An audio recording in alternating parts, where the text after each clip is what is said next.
Hey guys, as promised, this episode is the story of how I got my commercial agent. So since that's what the actual episode is about, I wanted to spend this time here in the cold opening to remind you, to ask you again to please come out and support me. Come see me, if you're able to, at the Acme Comedy Theater on Tuesday, March 31st, $5 cover charge, 8 o'clock p.m. for my sketch writing showcase. I mean, why wouldn't you come see me? Do you hate me? Why do you hate me?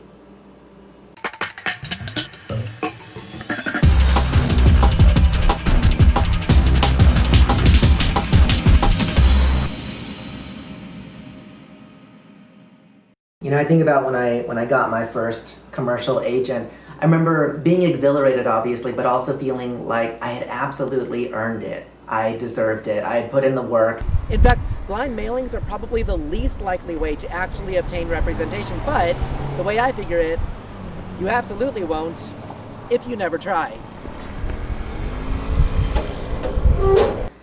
And you know, you do submissions all the time. You're doing this, and you never really know if there's going to be any sort of a payoff. So because of that, you try other avenues. You know, you do other things. I remember getting the email for this workshop. It would be 2 weeks of casting director workshop, followed by 1 week of a commercial agent showcase. And so I signed up for that right away. I recently spent another $202.50 on a workshop. I don't want to talk too much about that right now, not until I kind of get a sense of it. I did the workshop, and then the showcase came, and I was petrified. I was terrified and nervous, as is my way.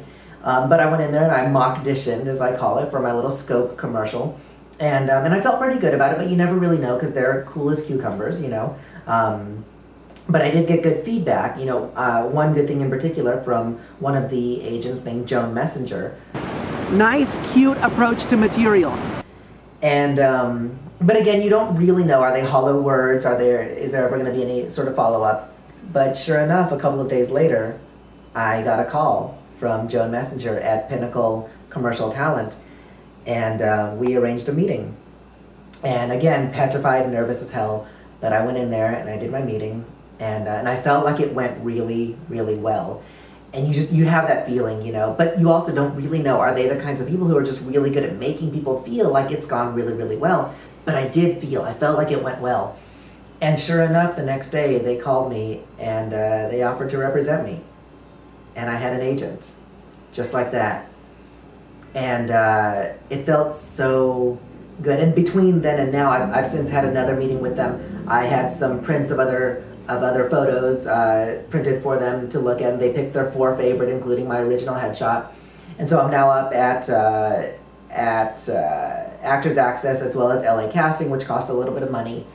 And it just feels, I don't know how to explain it, you know. And the other thing is, I used to be kind of wishy-washy in a gray area about the benefits of casting director workshops, and now you will never be able to convince me that they're a scam.